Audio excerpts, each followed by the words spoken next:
pelita bagi kakiku, terang bagi jalanku. Firman-Mu pelita bagi Hari ini kakiku, kita akan merenungkan perbedaan antara pencobaan dan ujian. Saya ulangi, hari ini kita akan belajar untuk merenungkan apa perbedaan pencobaan dan ujian. Nah, saudara, seringkali kita rancu dengan dua kalimat itu, tapi biar hari ini kita mengenalnya. Nah, sebetulnya untuk mengenal pencobaan dan ujian itu gampang lewat dunia sekolah, ya. Coba kalau kita semua sekolah, pasti ada ujian tidak? Pasti. Tidak ada sekolah yang iklannya inilah satu-satunya sekolah dan perguruan tinggi yang tidak ada ujian, langsung lulus S1. Saya percaya sebodoh-bodohnya orang nggak mungkin mau daftar ke kampus atau sekolah yang seperti itu. Nggak ada ujiannya kok. Nah, jadi ujian itu ditujukan untuk murid, bukan untuk dosen atau guru. Ya, saya ulangi, ujian itu untuk murid, untuk mahasiswanya, ya, bukan untuk guru atau dosennya, bukan. Nah, lalu apa tujuan ujian? Tujuan ujian itu supaya kita tahu mampu atau tidak. Saya beri contoh begini. Di sebuah kampus ada seorang mahasiswa, ya, atau mahasiswi lah, pokoknya seorang. Memang dari semester 1, wah, dia itu jenius pol istilahnya, hebat. Nilainya A semua, B aja nggak ada. Bahkan di antara nilai A itu banyak yang A plus, ya, berarti betul-betul hebat. Nah, ketika tiba selesai semester 8, dosen-dosen mengakui memang ini mahasiswa jenius, bahkan super jenius. Nilainya bagus semua. Nah, coba renungkan pertanyaan saya. Mungkinkah mahasiswa ini nawar kepada semua dosen-dosennya? Pak dosen, Bu dosen, terbukti bukan sejak saya semester 1 sampai semester 8. Dan sekarang waktunya semua untuk ujian. Bahkan skripsi saya sudah diakui. Ini judulnya. Nah, boleh nggak saya nggak usah ujian? Toh nilai saya A semua. Bahkan banyak yang A plus. Nah, kira-kira kalau kita dosen-dosennya, saudara dosennya orang hebat ini, super genius, kira-kira saudara mengizinkan nggak permintaan mahasiswa atau mahasiswa ini? Oh betul, kami yakin Anda memang luar biasa. Nggak mungkin bukan? Tetap, betul nggak diizinkan. Tetap harus ikut ujian. Bukan untuk dosen, tetapi untuk diri sendiri. Nah, dalam Alkitab ada berapa penulisan yang berbeda, ya. Saya ulangi, dalam Alkitab ada berapa penulisan yang berbeda. Sehingga rancu yang seharusnya ujian ditulis pencobaan. Jadi mulai hari ini kita harus ikut konsep kerajaan surga yang diikuti, ya, dianut oleh semua lembaga-lembaga pendidikan yang ada di dunia. Kalau saudara ingat, seluruh pasal, yaitu 28 pasal Kisah Para Rasul, 28 gak main-main itu. Kata murid itu ditulis mungkin ratusan kali. Saya gak sempat ngitung, kalau ada yang ngitung beritahu saya, terima kasih, saya akan belajar. Murid, semua yang percaya Tuhan Yesus, semua yang menjadi pengikut Tuhan Yesus, di Kisah Rasul disebut murid, bukan orang Kristen. Murid. Dan bahkan sepanjang penulisan Perjanjian Baru, maka murid itu kata yang dominan, ya, murid. Nah, kalau saudara mendengar kata murid, langsung kita mikir cuma satu, belajar. Bahkan disebut murid nggak cuma belajar, ada dua kata lagi, suka belajar dan rajin belajar. Renungkan, ini dua kata yang sangat identik dengan murid, ya. Lagi sekali, murid itu pasti suka belajar, pasti itu. Dan rajin, ya, itu murid. Nah, semua murid harus mengalami ujian. Yakobus 1 ayat 13 saya akan baca. Apabila seorang dicobai, janganlah ia berkata, pencobaan ini datang dari Tuhan. Enggak. Terus kalimat berikut, sebab Tuhan tidak dapat dicobai oleh yang jahat, dan Tuhan sendiri tidak mencobai siapapun. PS ya, kalau seseorang tergoda oleh cobaan yang semacam itu, janganlah ia berkata, godaan ini datangnya dari Tuhan. Sebab Tuhan tidak dapat tergoda oleh kejahatan dan tidak juga menggoda seorang pun. TSI, saat kamu merasa tergoda untuk berbuat dosa, jangan pernah berpikir bahwa Tuhan yang memberi godaan itu kepadamu. Karena Tuhan tidak mungkin tergoda untuk berbuat kejahatan. Dan Dia tidak pernah memberi godaan kepada siapapun. Coba lihat itu. Jadi Tuhan itu gak pernah mencobai. Dia menguji. Dan semua ujian itu untuk keuntungan kita, bukan untuk gurunya. Jelas ya? Nah, maka itu sebagai murid-murid Tuhan Yesus, kita tidak bisa menghindari ujian. Itu wajib, bukan cuma harus, wajib. Selalu dites. Tuhan ingin ngetes kita. Ya, misalnya saudara dan saya baru belajar tentang sesuatu lah, paling gampang mengampuni. Ya, wah kita mendengar pelajaran soal mengampuni. Dan memang mengampuni itu luar biasa. Bagus, betul? Setelah kita belajar untuk mengampuni, maka berapa waktu kemudian kita harus diuji dari apa yang kita pelajari. Kalau istilah sekolah ada kata praktikum. Masih ingat ya?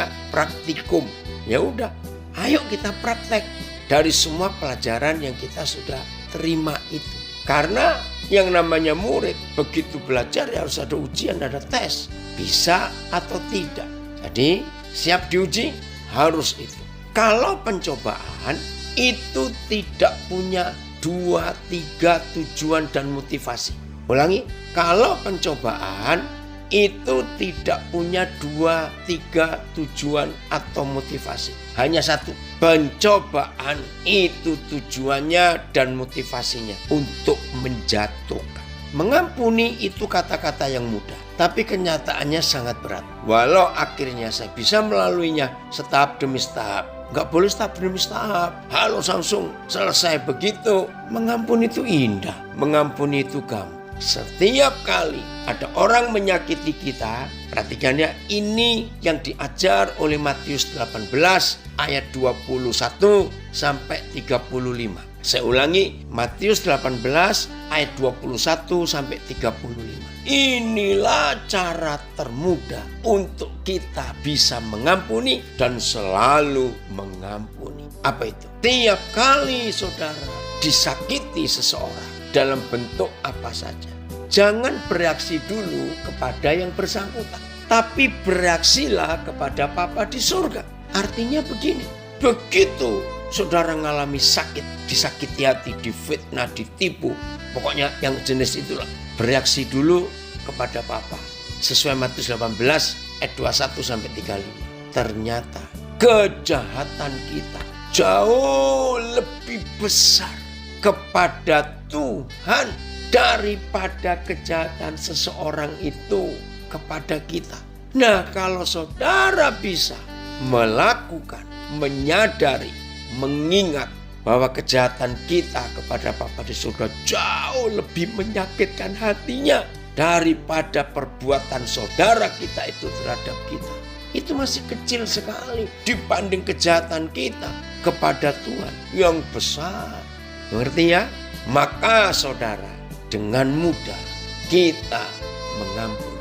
Ya karena sejajatnya seseorang, ya sejajatnya seseorang kepada kita. Kita ini jauh lebih jahat kepada Tuhan kita. Benar, kitalah yang lebih jahat kepada Tuhan daripada yang saudara kita buat pada kita. Jadi nggak ada alasan untuk tidak bisa mengampuni. Pasti bisa. Karena kejahatan kita jauh lebih banyak kepada Tuhan. Oke, kita lanjutkan. Ulangan pasal 8 ayat 1 dan 2. Ulangan pasal 8 ayat 1 dan 2. Nah, dari ayat ini kita belajar bagaimana ujian itu. Ya, walaupun ada kata yang tidak tepat, nggak apa-apa. Nanti kita akan temukan. Sudah, Ulangan 8 ayat 1 dan 2. Segenap perintah, ya, segenap peraturan, segenap hukum yang kusampaikan kepadamu pada hari ini haruslah kamu lakukan dengan setia. Setia harus kamu lakukan dengan setia, supaya kamu hidup dan bertambah banyak, dan kamu memasuki serta menduduki negeri yang dijanjikan Yahweh dengan sumpah kepada nenek moyangmu. Ada hal yang luar biasa. Saudara, untuk mengerti Ulangan 8 ayat 1, langsung konsep kita kepada mahasiswa yang akan lulus S1, mahasiswa yang akan lulus S2, yang lebih tinggi lagi, mahasiswa yang akan lulus dinyatakan sebagai doktor S3. Saudara, semua mahasiswa, semua pelajar ketika tiba saatnya untuk ujian akhir, skripsi, ya, tesisnya, disertasinya, itu perjuangan berat sekali. Tapi setelah dinyatakan lulus, nah ini loh ayatnya. Begitu dinyatakan lulus, waduh, percayalah, semua tekanan, penderitaan, beban berat, nggak tidur karena belajar, hilang semua ketika dinyatakan lulus.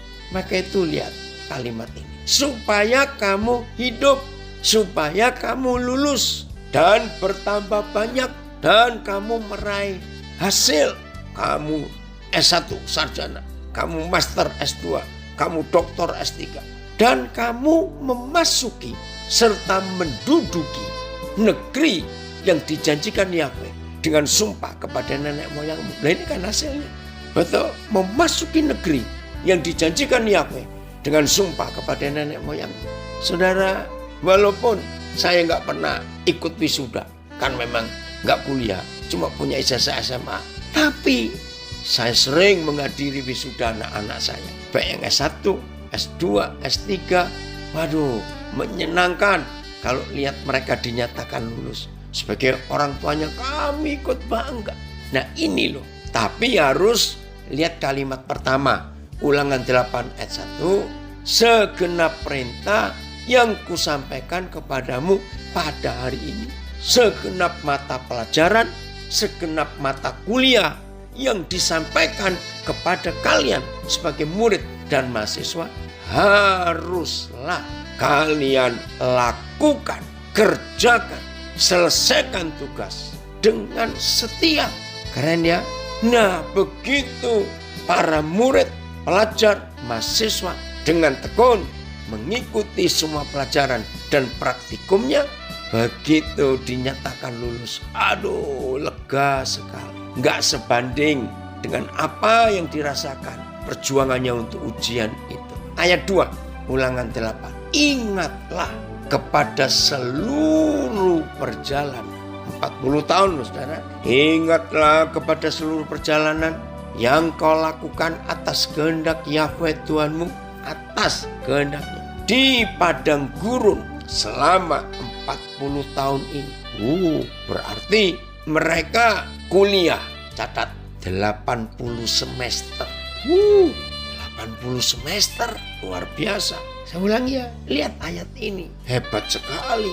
Ingatlah kepada seluruh perjalanan yang kau lakukan atas kehendak Yahweh Tuhanmu di padang gurun selama 40 tahun ini, dengan maksud merendahkan hatimu. Ini dan menguji, nah bukan mencoba ya, kata yang betul, dan menguji engkau untuk mengetahui apa yang ada dalam hatimu. Untuk mengetahui apa yang ada dalam hati kita, yakni apakah engkau berpegang pada perintahnya atau tidak. Untuk ngetes, untuk mengetahui yang kita pelajari itu betul atau tidak. Kamu harus dengan serius, dengan sungguh-sungguh, ya, earnest, mengingat semua perjalananmu yang Tuhan izinkan. untuk engkau berjalan 80 semester ini di padang tandus untuk merendahkan hatimu. Nah, bukan mencobai, to prove, untuk membuktikan, to know, ya, untuk mengetahui apa yang ada di pikiran dan hatimu. Apakah kamu tetap memegang perintah-perintahnya atau tidak? Jadi Tuhan itu menguji, bukan mencobai. Ini LT-nya. Dan engkau harus mengingat seluruh perjalanan di padang gurun yang Yahweh Elohimmu telah menuntunmu selama 40 tahun ini, 80 semester ini, dengan maksud merendahkan hatimu, menguji engkau dan mengetahui apa yang ada dalam hatimu. Apakah engkau akan memelihara perintah-perintahnya atau tidak? Saya ingin buktikan, saya ingin memberikan keyakinan. Tapi jangan ada yang salah persepsi atau salah ngerti. Anak-anak saya, saudara-saudara, nah saya mau ngomong kalimat ini. Antara kita yang di dalam warga binaan dengan kita yang ada di luar yang kelihatan bebas ini. Dengar ya anak-anakku, warga binaan. Maka sebetulnya saudara yang ada di dalam sebagai warga binaan ini sedang mengikuti ujian yang lebih tepat daripada kami yang masih di luar ini. Ngerti ya maksud saya? Karena saudara di dalam itu sedang dites, sedang diuji. Bagaimana sikap saudara menunggu, menanti hari saudara dibebaskan. Maka itu penting sekali dalam hidup kita selalu mengikuti ujian di dalam kesempatan, waktu, keadaan seperti apapun juga. Saya ulangi, perlu sekali dalam hidup kita untuk selalu mengikuti ujian di waktu, setiap saat, di semua keadaan, enak maupun tidak enak. Maka kita harus mengikuti ujian itu. Jelas ya? Maka itu anak-anak saya warga binaan, jangan sampai gagal ya dalam ujian hidup ini, lulus. Maka itu kalian selalu berkata, kami sedang kuliah di Universitas Kehidupan, cuma fakultasnya yang gak enak, fakultas penjara. Tapi gak apa-apa, karena saudara sudah mengalami ya hukuman secara manusia. Nah kami ini yang masih bebas ini, hati-hati. Maka itu saya punya istilah, kalau malam ini Tuhan Yesus datang, maka yang paling cepat masuk surga ya saudara yang ada di dalam, karena saudara sudah menjalani hukuman manusia ya, dan sedang dididik oleh Tuhan. Nah kami ini kan banyak kemunafikannya, maka itu nikmati, gunakan kesempatan ini ya. Ada salam dari Nabire untuk semua saudara warga binaan dimanapun. Nah sampai sini jelas ya. Ayat 3 Ulangan 8. Jadi kata jadi ini akhirnya, tujuannya, maksudnya. Jadi ya Ulangan 8 ayat 3. Jadi Yahweh Tuhan merendahkan hatimu, membiarkan engkau lapar, dan memberi engkau makan mana yang tidak kau kenal dan yang juga tidak dikenal oleh nenek moyangmu, untuk membuat engkau mengerti bahwa manusia hidup bukan dari roti saja, tetapi manusia hidup dari segala yang diucapkan Yahweh. Puji Tuhan untuk itu. Jadi Papa merendahkan hati kita, membiarkan kita mengalami lapar, mengalami hal-hal yang tidak enak, karena untuk nguji kita, untuk ngetes kita, sudah benar atau belum hidup ini. Oke, tolong bukakan Ibrani 12 ayat 3 sampai 13, ada yang usul untuk baca. Betul sekali, semua godaan ya. Jadi sampai ayat 3 Ibrani Ulangan 8 ini, maka sekarang kita bisa tahu Ibrani 12 mulai ayat 3. Nah sekarang kita tahu bedanya. Kalau pencobaan itu jelas dari si iblis, untuk ini dia ya, jelas untuk apa? Untuk menjatuhkan kita, untuk menghancurkan kita. Ya 12 ayat 3 mulai. Kalau ujian itu dari Papa di surga, dari dosen kita, untuk mengetahui apakah kita ini sungguh-sungguh sudah melakukan semua firman atau belum. Sekarang Ibrani 12 ayat 3. Ingatlah selalu akan Dia yang tekun menanggung bantahan yang sehebat itu terhadap dirinya dari pihak orang-orang berdosa, supaya jangan kamu menjadi lemah dan putus asa. Jadi maksud ayat 3 Ibrani 12. Begitu ada di antara kita merasa berat ujian ini. Aduh, rasanya hampir gak sanggup. Ibrani 12 ayat 3 mengingatkan kita semua. Lihat Tuhan Yesus yang mengalami ujian begitu berat. Bukan karena dia, tapi karena kita. Sehingga kita gak jadi lemah dan gak putus asa kalau kita diuji. Ayat 4, dalam pergumulan kamu melawan dosa, kamu belum sampai mencucurkan darah. Dan sudah lupakah kamu akan nasihat yang berbicara kepada kamu seperti kepada anak-anak? Hai anakku, janganlah anggap enteng didikan Yahweh. Dan janganlah putus asa apabila engkau diperingatkannya. Karena Yahweh mengajar orang yang dikasihnya, dan ia menyesak orang yang diakuinya sebagai anak. Jika kamu harus menanggung ganjaran, didikan, ya Tuhan memperlakukan kamu seperti anak. Di mana terdapat anak yang tidak diajar oleh ayahnya? Enggak ada. Tetapi jika engkau bebas dari ganjaran yang harus diderita setiap orang, maka kamu bukanlah anak, tetapi anak-anak gampang, bukan anak sah. Selanjutnya dari ayat kita yang sebenarnya kita beroleh ganjaran dan mereka kita hormati. Kalau demikian, bukankah kita harus lebih taat kepada Bapa segala roh supaya kita boleh hidup? Sebab mereka mendidik kita dalam waktu yang pendek sesuai dengan apa yang mereka anggap baik. Tetapi dia mengajar kita, mendidik kita untuk kebaikan kita, supaya kita beroleh bagian dalam kekudusan. Memang tiap-tiap ganjaran, didikan, ujian pada waktu ia diberikan tidak mendatangkan sukacita, tetapi duka cita. Tetapi kemudian ia menghasilkan buah kebenaran yang memberikan damai kepada mereka yang dilatih olehnya. Nah, jadi ini yang kita harus lihat dalam kehidupan kita, bahwa ujian itu wajib. Maka itu jangan ada yang gak lulus ya, jangan. Ayo kita semua berusaha sampai mencapai keberhasilan yang luar biasa yang Tuhan sediakan buat kita. Indah, ujian itu indah. Jadi begitulah yang Tuhan izinkan untuk kita mengalami masa-masa yang sulit, masa-masa yang gak enak, tapi hasilnya, wah, itu luar biasa. Pasti menyenangkan kalau kita mau mentaati ya apa yang Tuhan percayakan kepada kita semuanya. Senang ya, begitu selesai ujian langsung dinyatakan lulus. Langsung kita diwisuda. Wah, menyenangkan sekali. Itulah cara Tuhan untuk mendidik kita, sehingga tidak ada satupun di antara kita yang dinyatakan gak lulus. Kita harus terima ya, karena itu wajib. Maka kesimpulannya, betapa celakanya, betapa ruginya, betapa bodohnya, maaf, ketika ada di antara kita menolak diuji.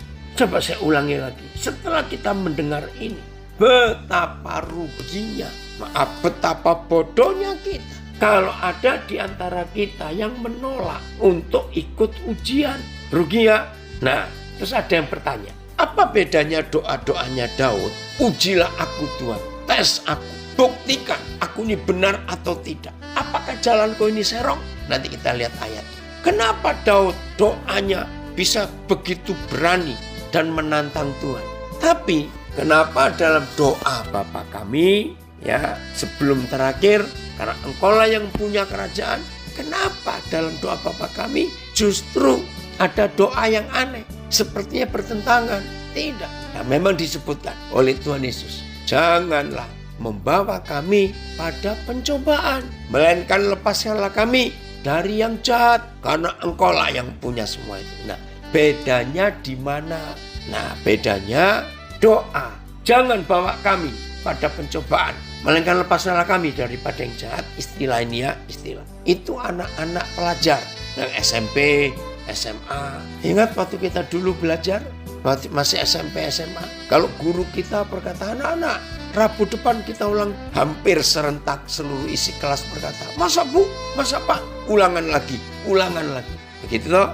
Tapi yang pernah jadi mahasiswa, yang pernah kuliah, beda. Seorang mahasiswa, seorang mahasiswi, ketika dosen sibuk, tapi ini para mahasiswa sudah siap untuk diuji, tapi dosennya sibuk. Saudara, maka dalam peraturan kampus dimanapun juga. Saya ulangi, peraturan kampus dimanapun juga. Mahasiswa berhak mendatangi dosen.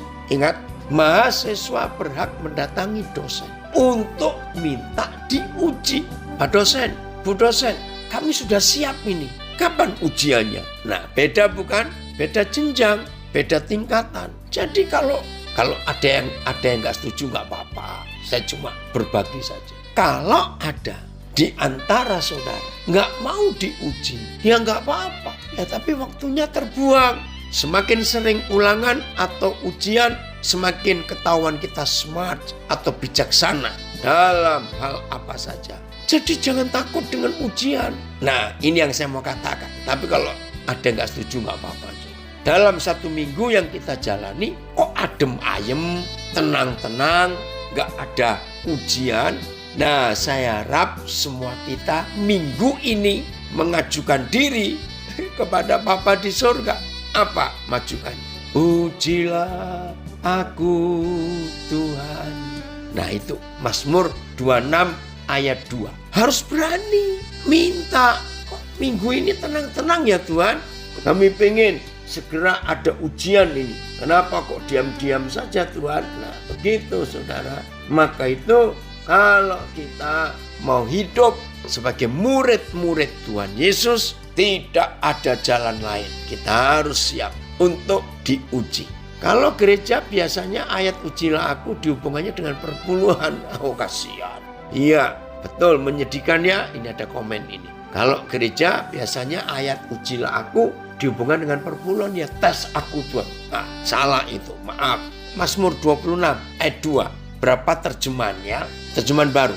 Ujilah aku ya Yahweh dan tes aku, bukan cobalah. Selidikilah batinku dan hatiku. Ayat periksalah aku ya Yahweh dan uji aku. Murnikan batinku dan hatiku. PS selidikilah aku ya Yahweh dan ujilah aku. Periksalah keinginan dan pikiranku. Periksa. Seringkali kita nggak tahu. MLT. Ujilah aku ya Yahweh dan tes aku ya. Betul. Setiap kali ada ujian, siap-siap naik kelas. Selidikilah aku ya Yahweh dan lihatlah bahwa memang demikian keadaanku. Ujilah hatiku dan pikiranku juga. Mazmur 139 mulai ayat 23. Selidikilah aku ya Tuhan. Kenalah hatiku, ujilah aku, dan kenalah pikiran-pikiranku. Ayat 24. Lihatlah, apakah jalanku serong, dan tuntunlah aku di jalan yang kekal. Ini hebat sekali saudara. Inilah murid Yesus yang benar. Saya ulangi, inilah murid Yesus yang benar. Karena apa? Karena siap untuk diuji, untuk dites, untuk dibuktikan. Makasih Lambas ELT-nya. Dan lihatlah apakah ada jalan yang jahat dalam diriku, dan bimbinglah aku di jalan yang kekal. Siap ya? Mulai hari ini semua kita harus menikmati ujian ini. Karena kita nggak bisa lolos, kita nggak bisa menghindar.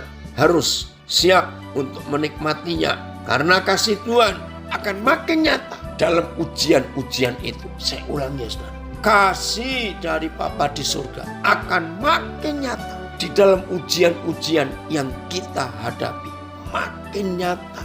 Dan itu sungguh luar biasa. Terima kasih Bapak, terima kasih. Ini ilustrasi saja. Orang yang suka beli emas, orang yang suka beli berlian, ya, atau barang-barang bermerek yang mahal seperti tas, seperti sepatu atau dompet yang harganya itu. Ini kemarin salah satu anak saya yang saya bimbing, dia terpaksa di resign ya, nggak boleh kerja lagi di satu perusahaan di sebuah pertokoan mewah di Jakarta yang mall besar.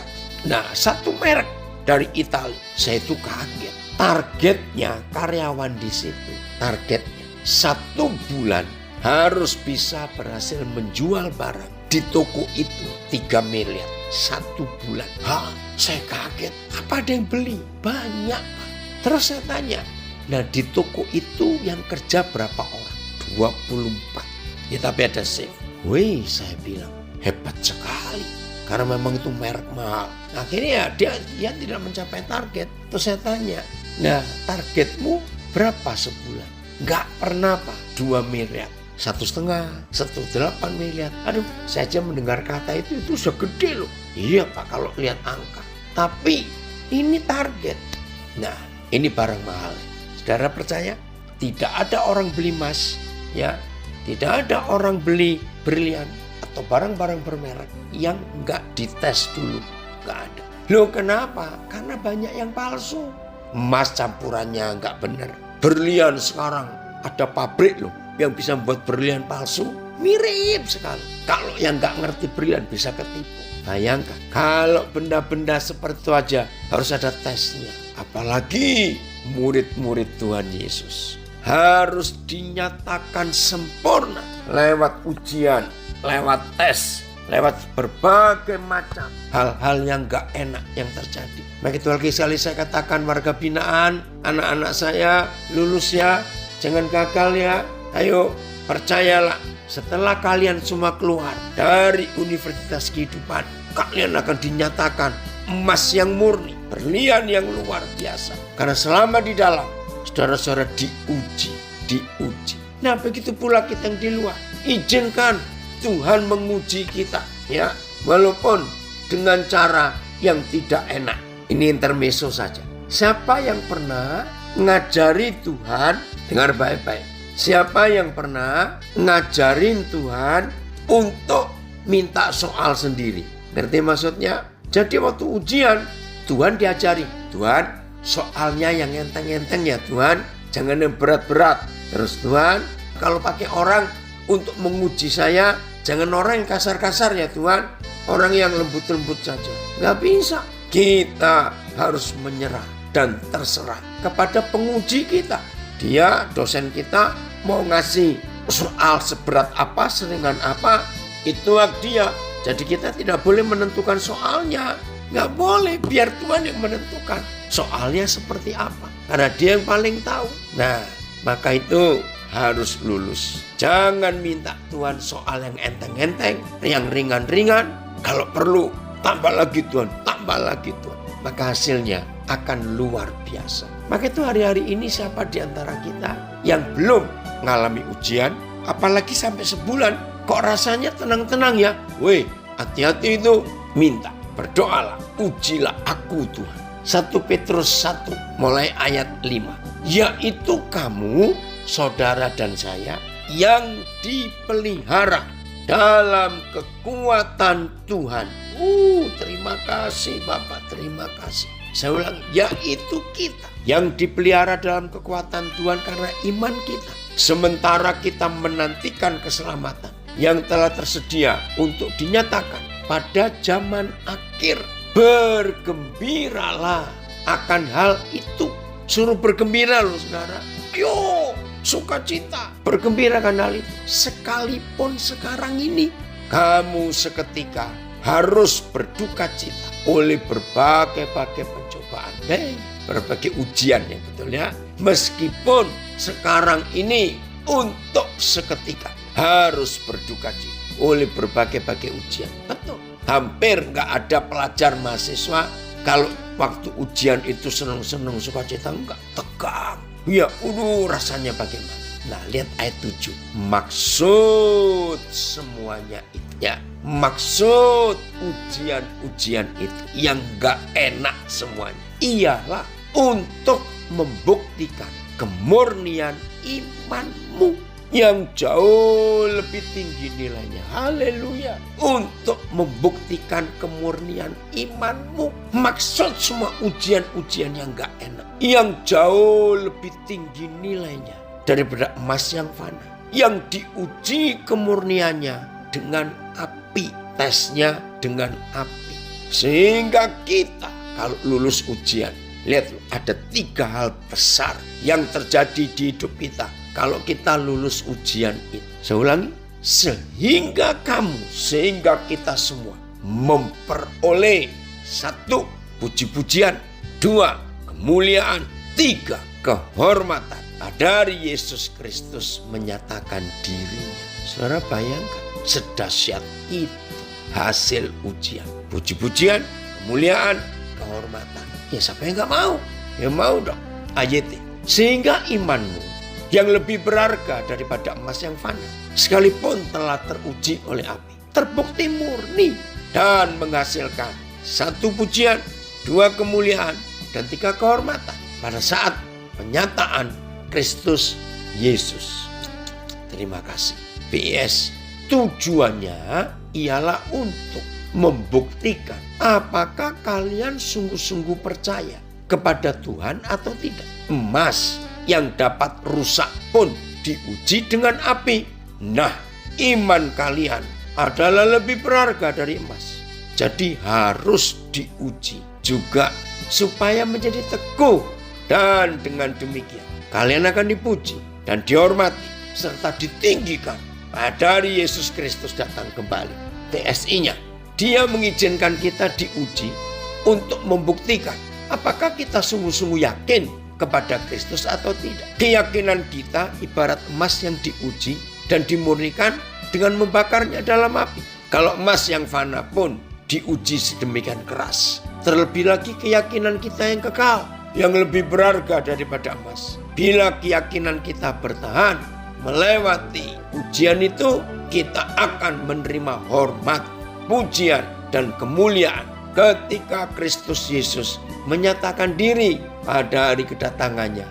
Saya ulangi kalimat ini. Bila iman kita bertahan melewati ujian itu, kita akan menerima hormat, menerima pujian, menerima kemuliaan ketika Kristus Yesus menyatakan diri pada hari kedatangannya. Saudara bayangkan betapa rugi dan bodohnya kita kalau kita menolak diuji. Betul? Ada yang komen, mahasiswa yang tidak mau ujian siap-siap di DO, drop out. Iya, diusir dari kampusnya karena nggak bisa apa-apa. Ayo, hari ini kita semuanya belajar. Bahasa Jawa ayat 7. Kabeiku mau pamriye supaya tetelo murni ning pangandelmu. Cetha, tetelo itu jelas ya, murni ning pangandelmu, percayaanmu. Kang ajine luwih banget katimbang ajine emas kang bisa rusak. Kang kauji murnine serono geni, satemah kowe padha nampa pangalembono sarta kamulyan lan kahormatan. Terima kasih, matur nuwun Gusti. Besok ing dinane Yesus Kristus mbabarake sarirane. Puji Tuhan, untuk waktu yang akan ditentukan kita akan diangkat tinggi-tinggi di dalam kemuliaannya itu. Saudara, rugi ya kalau nggak mau diuji. Ayo mulai hari ini kita siap menikmati ujian. Saya katakan, kalau ada di antara kita sudah seminggu kok adem ayem, nggak ada ujian, siap-siap kita minta. Ujilah aku Tuhan, tes aku Tuhan. Tuhan Yesus memberkati kita semuanya. Dan jadilah murid-murid Yesus yang tangguh, yang kokoh, yang tahan uji. Jadilah murid-murid Yesus yang luar biasa. Tuhan Yesus memberkati kita semuanya. Selamat menikmati ujian dan jauhkanlah pencobaan. Kita nggak usah ya, uji saja. Shalom, Tuhan memberkati kita semua. Firman-Mu pelita bagi kakiku, terang bagi jalanku, terang